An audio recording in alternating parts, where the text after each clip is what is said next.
Welcome back to AM Northwest. They were the shows a generation grew up on that focused on learning, teaching kindness, and diversity.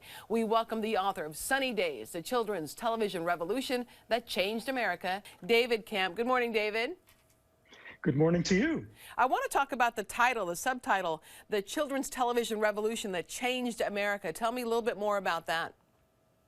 Well, there was a time when children's television was mostly garbage, to be honest. Yeah. And in the late 60s, Joan Gans Cooney and Lloyd Morrisett were the co-creators of this new show called Sesame Street.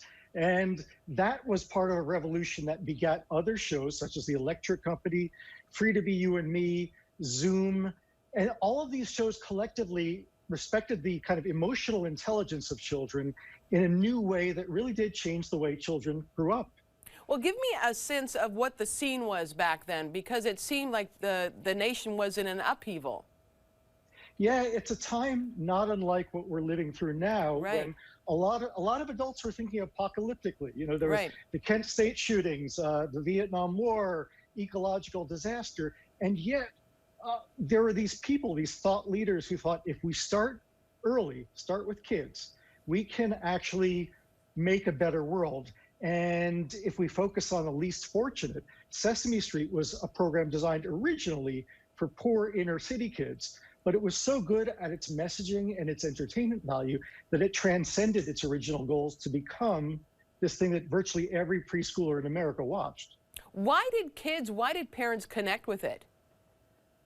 I think that on two levels it succeeded. One, it was funny to the parents themselves, so they would want to watch it with their kids. Sesame Street's sibling program was The Electric Company, and it had a lot of puns and funny bits. It took me until I was about 40 to recognize that the character Fargo North Decoder was a pun. But the other thing was just that it was so, I was part of Generation Zero of Sesame Street, watching as a 3-year-old in *69. We were more TV literate than our older siblings and certainly our parents. And the pacing of Sesame Street was really to our taste. Joan Gans Cooney said she modeled the show to some degree on Rowan and Martin's Laugh-In, which if you're a younger viewer, that was a late 60s TV variety show with comic sketches that went in this really fast rat-a-tat-tat fashion. And so Joan Gans Cooney based the pacing of Sesame Street on Laugh-In, which to kids like me made sense, even if our parents were kind of freaked out by it. It connected with us, and it made us want to keep watching. Didn't it also acclimate white kids to seeing people of different colors? Absolutely. Sesame Street was cast with a multiracial cast from the beginning. So to have Gordon and Susan, played by Matt Robinson and Loretta Long, as regulars on a 5-day-a-week TV program, that was revolutionary. And if you're a white kid watching in a predominantly white neighborhood or state, this is your first interaction, basically, with people of color. And later they added Luisa and Maria, played by Emilio Delgado and Sonia Manzano, and that introduces people to Latino characters for the first time. There was some backlash from Black viewers at one point. Yes, well, there's a big debate within Sesame Street, within the Children's Television Workshop, which is the production entity that made the show. A lot of Black people on the staff of Children's Television Workshop thought that maybe the show was too gritty. And my favorite Muppet character was a Muppet character named Roosevelt Franklin, who was consciously created to be a Black Muppet character, developed by Matt Robinson, who was not just the guy who played Gordon on the show, but a producer and writer on the show. And he deliberately wanted to make a character who a kid watching in a poor neighborhood in Philadelphia, where he was from, would say, I recognize the vocal mannerisms of that kid, and I feel seen. I feel validated by having someone who speaks like me or speaks like my mom and dad.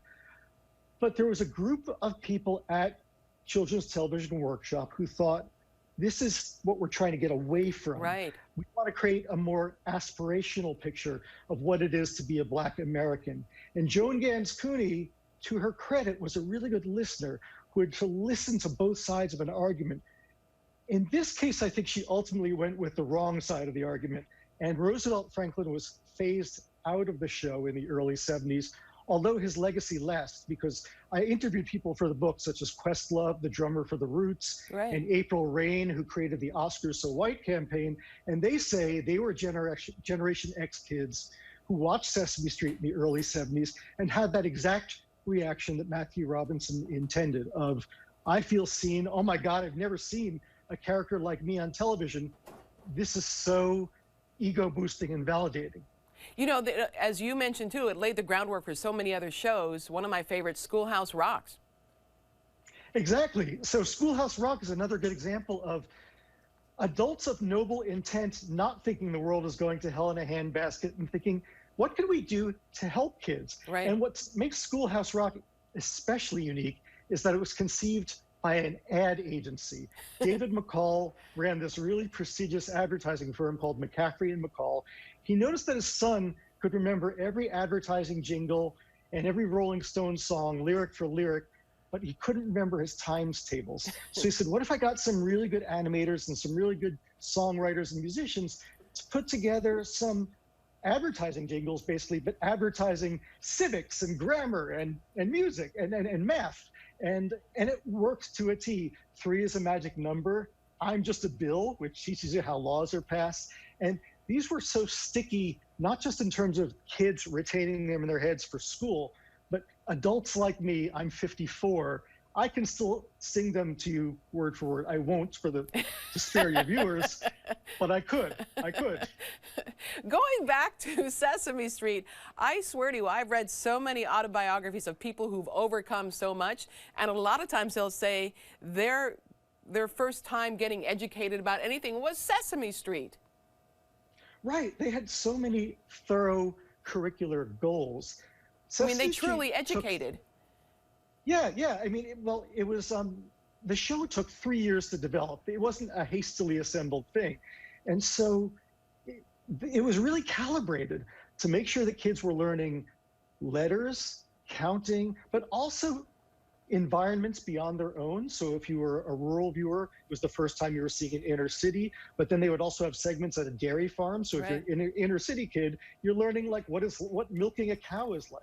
Yeah, it is fascinating. The book, again, is called Sunny Days, The Children's Television Revolution That Changed America. David Kamp, thank you so much. My pleasure. It's great to be here. Thank you. Thank you. We'll be right back with more AIM Northwest. Don't go away.